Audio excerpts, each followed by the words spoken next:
معاذ اللہ کو مسجد بھی دہشت گرد ہو سکتی. مسجد آپ نے سیل کی ہوئی ہے، نہ نماز، نہ اذان، نہ جمعہ. بسم اللہ الرحمن الرحیم. السلام علیکم ورحمۃ اللہ وبرکاتہ. گزشتہ 2-3 دن سے مجھے میسج آ رہے ہیں ڈسکے میں مسجد نور کو شہید کر دیا گیا.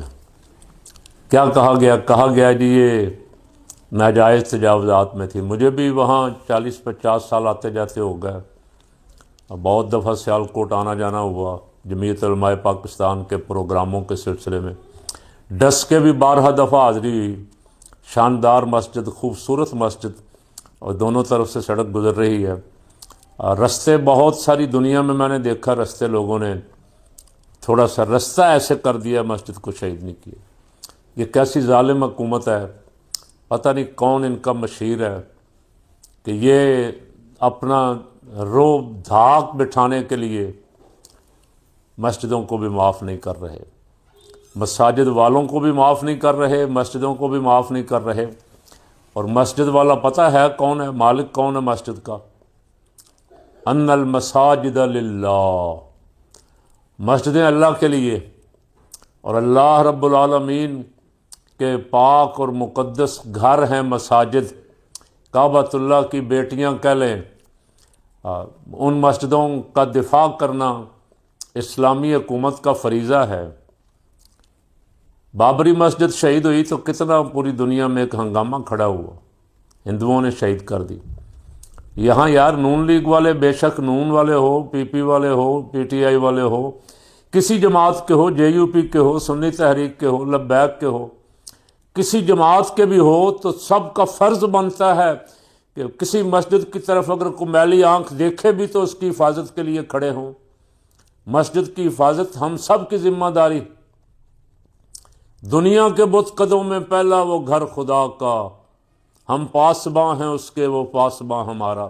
مسجدوں کی وجہ سے ہماری بستیاں بچی ہوئی ہیں، آباد ہیں. خاکم بدہن اگر مسجدیں ویران کر دی گئیں تو یہ بستیاں اجڑ جائیں گی، ویران ہو جائیں گی. بہت ساری باتیں ہیں قرآن مقدس میں. اللہ رب العالمین نے ارشاد فرمایا وَمَنْ أَظْلَمُ مِمَّنْ مَنَعَ مَسَاجِدَ اللَّهِ أَنْ يُذْكَرَ فِيهَا اسْمُهُ وَسَعَى فِي خَرَابِهَا أُولَٰئِكَ مَا كَانَ لَهُمْ أَنْ يَدْخُلُوهَا إِلَّا خَائِفِينَ لَهُمْ فِي الدُّنْيَا خِزْيٌ وَلَهُمْ فِي الْآخِرَةِ. دنیا اور آخرت میں مسجدیں ویران کرنے والے، بے آباد کرنے والے ذلیل ہوں گے. یہ میں نہیں کہہ رہا، ساری کائنات کا رب ارشاد فرما رہا ہے، خالق کائنات ارشاد فرما رہا ہے. جو عزت بھی دیتا ہے، ذلت بھی دیتا ہے. جس کو چاہتا ہے اٹھا کے تخت شاہی پہ بٹھا دیتا ہے، اور جس کو چاہتا ہے تخت پہ بیٹھے بیٹھے ہی جیل یاترا کروا دیتا ہے. چل بھی تو جیل کے لائق ہے، چل بھی تو ملک بدر ہونے کے لائق. روز ہم یہ تماشا دیکھتے ہیں. ابھی دنیا کے سب سے بڑے تیل والے ملک کا سربراہ راتوں رات انہوں نے اٹھایا، اسے خبر بھی نہیں ہوئی، اٹھا کے کل تک وہ بادشاہ تھا وہاں کا، آج وہ جیل میں ہے. تو یہ سارا کچھ اپنی آنکھوں سے دیکھتے بھی ہو، پھر ڈرتے نہیں ہو، پھر تمہیں خوف کیوں نہیں آتا؟ جس کا معنی یہ ہے کہ تمہارا اللہ کی ذات پہ یا قرآن پہ یقین کامل نہیں ہے. اگر کامل یقین ہو ذات پاک پہ اور قرآن پہ اور رسول اللہ صلی اللہ علیہ وسلم پہ، تو مسجدیں یہ ساری جو جگہیں تم نے گھیری ہوئی ہیں، جہاں 100 ایکڑ پہ گورنر ہاؤس، ڈی سی او ہاؤس، ڈی پی او ہاؤس، کمشنر ہاؤس بنائے ہوئے ہیں، یہ ساری جائز زمینیں ہیں.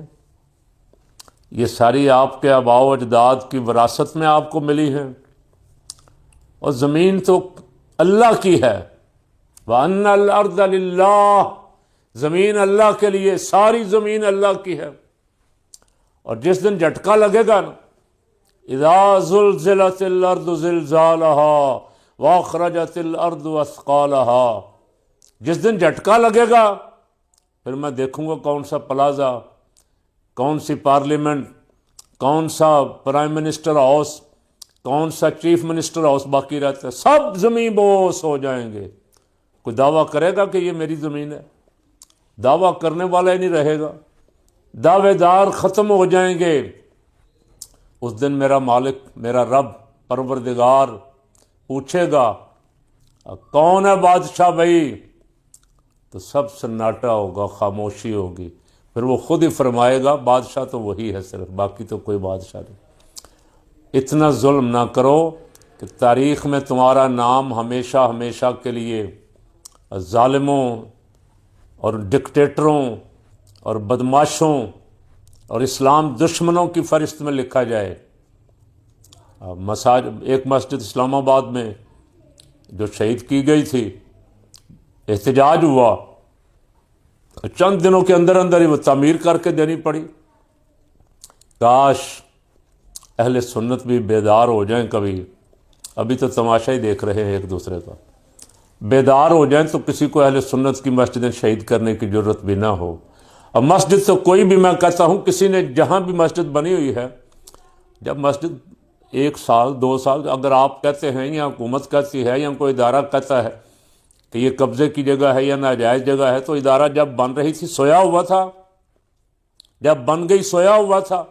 50 سال سے وہ ڈسکے والی مسجد نور جو ہے وہ وہاں الحمدللہ موجود ہے، لوگ اس میں عبادت کرتے ہیں، 5 وقت اذان ہوتی ہے، قرآن کی تلاوت ہوتی ہے۔ اب آپ نے آ کے یہ کہہ کے کلیجے پہ تیر لگے ہیں جب ہم نے مسجد کے میناروں کو کرینوں کے ساتھ آپ کو گراتے ہوئے دیکھا ہے۔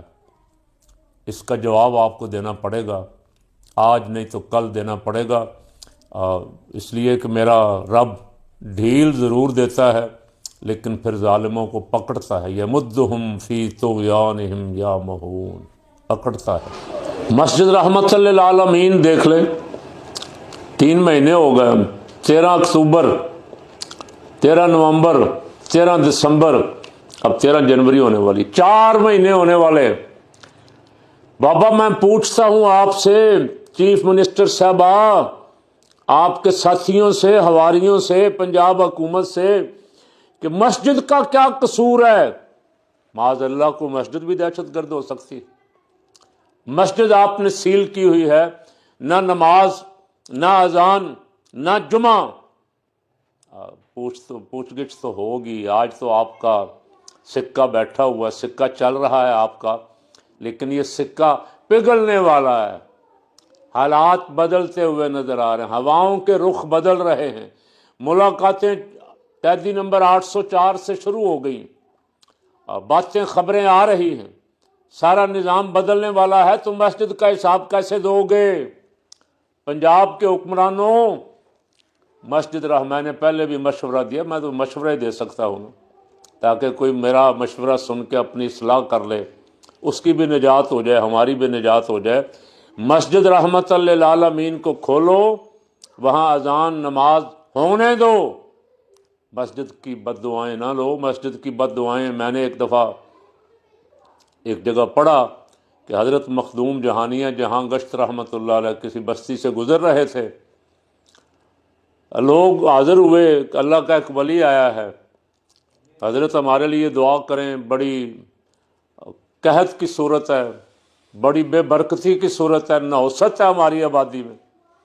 تو فرمایا آؤ میرے ساتھ مسجد میں، وضو کرو سارے۔ وضو کروا کے ان کو مسجد میں لے گئے، دعا کی، یا اللہ پاک جو مسجد کی دیواروں سے میں سن رہا ہوں ان کو بھی سنوا دے۔ تو انہوں نے آواز سنی کہ مسجد کی دیواروں سے آواز آ رہی تھی، مولا اس بستی والوں نے مجھے بے آباد کیا ہے، تو ان کو بے آباد کر اور برباد کر۔ فرمایا یہ ہے تمہاری بربادی کا سبب، میرے ساتھ وعدہ کرو مسجد آباد کرو گے۔ توبہ کروائی، وعدہ کروایا تو مسجد میں نماز بھی پڑھیں گے، اس سے آباد رکھیں گے۔ تشریف لے گئے، لوگوں نے اپنے وعدے پہ عمل کیا۔ کچھ سالوں بعد حضرت کا واپسی وہاں سے ذکر ہوا، گزر ہوا، تو پھر وہ لوگ آئے، انہوں نے کہا حضرت آپ نے کمال مہربانی فرمائی، آپ نے بڑی ذرہ نوازی فرمائی، آپ کی دعا کی برکت سے ہمیں اللہ نے اب بڑا نوازا ہے، ہماری بستی بڑی آباد ہے، بڑی خوشحالی ہے، بڑی برکت ہے گھر گھر۔ پھر آپ مسجد میں لے گئے، فرمایا آؤ میرے ساتھ مسجد میں، وضو کروایا، دعا کی یا اللہ پاک مسجد کی دیواروں سے جو آوازیں میں سن رہا ہوں ان کو بھی سنوا دے۔ تو مسجد کی دیواروں سے آواز آ رہی تھی، یا اللہ اس بستی والوں نے مجھے تیرے ذکر سے آباد رکھا ہوا ہے، تو ان کو آباد فرما۔ فرمایا تمہاری خوشحالی اور برکتوں کا سبب جو ہے یہ مسجد کی دعائیں ہیں، تو مسجد کی دعائیں لیں۔ پنجاب کے حکمران صاحبان مسجد کی دعائیں لیں، مسجد کی بد دعائیں نہ لیں۔ جو ہونا تھا ہو گیا ہے، لیکن اب مسجد نہ کھولنے کا کیا خوف ہے؟ مسجد میں بیچارے دکاندار بھی، محلے والے، اس روڈ کے دکاندار بھی پریشان، ان کا کاروبار ٹھپ ہو گیا، گھروں میں چولہے نہیں جل رہے، اور مسجد بھی بد دعائی دے رہی ہوگی نا، جنہوں نے اسے بند کیا ہوا ہے، اذان نماز سے محروم کیا ہوا ہے۔ اب میں ان کو ریکویسٹ کرتا ہوں کہ وہ خدا کے لیے جتنی جلدی ہو سکے مسجد کھولیں، لوگوں کو نماز پنجگانہ ادا کرنے دیں، اذان ہونے دیں، قرآن کی تلاوت ہونے دیں۔ اس سے آپ کا بھلا ہوگا، آپ کا فائدہ ہوگا، نقصان نہیں۔